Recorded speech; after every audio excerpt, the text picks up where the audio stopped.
आज हम माध्यमिक शिक्षा बोर्ड कक्षा 6 की पुस्तक हमारा राजस्थान का अध्याय 5 आज़ादी से पूर्व सरकार का स्वरूप पाठ पढ़ेंगे। आज़ादी से पहले हमारा राजस्थान वर्तमान स्वरूप में नहीं था। यह मुख्यतः विभिन्न रियासतों में विभाजित था। ये रियासतें स्वतंत्र राजस्थान की तरह शासन संचालित करती थी। रियासतों के शासक अपने मंत्रियों व जागीरदारों की सहायता से शासन का संचालन करते थे। शासक शक्ति का सर्वोच्च केंद्र राजा होता था। शासन का यह प्रकार राजशाही शासन कहलाता था। राजशाही शासन का स्वरूप।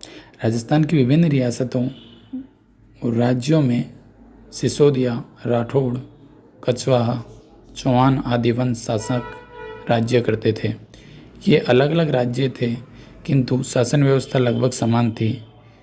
विभिन्न रियासतों में शासन संचालन के लिए केंद्रीय व्यवस्था के पदाधिकारी राजा, मंत्री, बख्शी, खजाची, परगना अधिकारी थे। राजा राज्य की संपूर्ण शक्ति का सर्वोच्च केंद्र होता था। सामान्यतः राजा अपने सलाहकारों व मंत्री परिषद के सदस्यों के सहयोग से शासन संचालन करते थे। मंत्री राजा अपने शासन कार्य में सहायता हेतु मंत्रियों की नियुक्ति करते थे। प्रमुख मंत्री को दीवान कहते थे। राजा समय समय पर इनसे मंत्रणा करके राजकार्य की जटिल समस्याओं को सुलझाते थे। सेवा को बख्शी सेना को वेतन देने तथा सेना संबंधी अन्य कार्यों को जिम्मेदारी बख्शी की होती थी।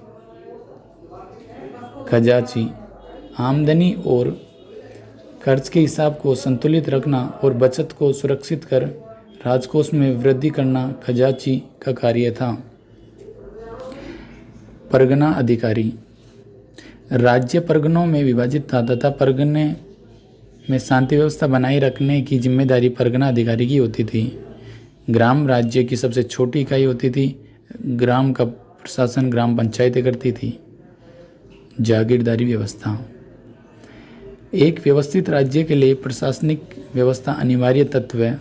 राजस्थान में मध्यकाल का संपूर्ण शासन तंत्र राजा और जागीरदारी व्यवस्था पर आधारित था। राजस्थान की जागीरदारी व्यवस्था रक्त संबंध, कुलीन भावना पर आधारित प्रशासनिक और सैनिक व्यवस्था थी। राजस्थान में जागीरदारी व्यवस्था का मूल तत्व था कि राजा की मृत्यु के बाद बड़ा पुत्र राजा बनता था। राजा अपने छोटे भाइयों को जीवन यापन के लिए भूमि आवंटित करता। भाई बंधु को दी गई इस भूमि का स्वामी जागीरदार कहलाता था। जागीरदार का कार्य उस जागीर की सुरक्षा एवं उसका शासन संचालन था। बाद में समय में योग्यता के आधार पर भी जागीरें प्रदान की जाने लगी।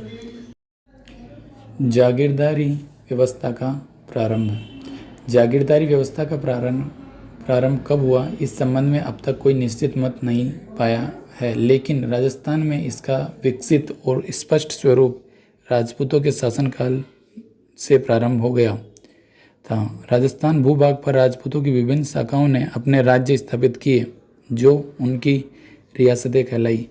रियासतों की सुरक्षा एवं शासन व्यवस्था के संचालन हेतु शासकों ने जागीर व्यवस्था प्रारंभ की। जागीरदार व्यवस्था का स्वरूप। राजस्थान का यह रक्त संबंध पर आधारित सगोत्रीय कुलीन व्यवस्था थी। राजा महत्वपूर्ण प्रशासनिक पदों पर जागीरदारों को नियुक्त करता था। राजा और जागीरदार के संबंध स्वामी और सेवक के नहीं होते थे बल्कि भाईचारे एवं सौहार्द पर आधारित होते थे। मध्यकालीन जागीरदारी व्यवस्था के स्वरूप में परिवर्तन। मुगल काल में मुगलों से संधि के कारण शासकों की जागीरदारों पर निर्भरता कम हो गई। शासक मुगल मनसबदार बन गए और उन्हें मुगलों का संरक्षण प्राप्त हो गया। इससे शासक जागीरदारों के साथ स्वामी जैसा व्यवहार करने लगे। प्रारंभ में जागीरदार युद्ध एवं शांति के समय राजा को अपनी सेवाएं देते थे, लेकिन मध्यकाल में सेवाओं के साथ कर व्यवस्था निर्धारित कर दी गई, जिसका उल्लेख जागीर पट्टे में किया जाता था। मुगल शासन प्रणाली की कुछ व्यवस्थाओं का प्रभाव राजस्थान पर भी पड़ा। रियासतों ने अपने प्रशासन को परगनों और ग्रामों में विभाजित किया। अंग्रेजों का शासन। अंग्रेजी राज्य की स्थापना के साथ ही भारत प्रशासनिक दृष्टि से दो भागों में विभाजित हो गया। पहला ब्रिटिश भारत, दूसरा रियासती भारत। ब्रिटिश कालीन भारत केंद्र शासित प्रदेशों व 11 प्रांतों में बना हुआ था। सभी प्रांतों के अलग अलग गवर्नर थे जो कि भारत के गवर्नर जनरल के प्रति उत्तरदायी थे। 1857 की क्रांति के बाद ईस्ट इंडिया कंपनी का शासन समाप्त हो गया था। अब भारत के प्रशासन का सीधा नियंत्रण इंग्लैंड के ताज व संसद के नियंत्रण में आ गया। लॉर्ड कैनिंग को गवर्नर जनरल के साथ भारत का प्रथम वायसराय भी नियुक्त किया गया। अंग्रेज सरकार द्वारा विभिन्न अधिनियम पारित करके भारत का शासन संचालन किया जाने लगा। 1935 ईस्वी का भारत सरकार अधिनियम, जिसे 1 अप्रैल 1937 में लागू किया गया, के द्वारा अजमेर मेरवाड़ा के प्रशासन में परिवर्तन लाया गया। अब इसे विदेश व राजनीतिक विभाग के स्थान पर भारत सरकार के गृह विभाग के अंतर्गत लाया गया। गृह विभाग के अंतर्गत आने वाला प्रमुख प्रभाव यह हुआ कि अब इस क्षेत्र के सभी कानून संघीय कार्यपालिका द्वारा बनाए जाने लगे, न कि गवर्नर जनरल द्वारा।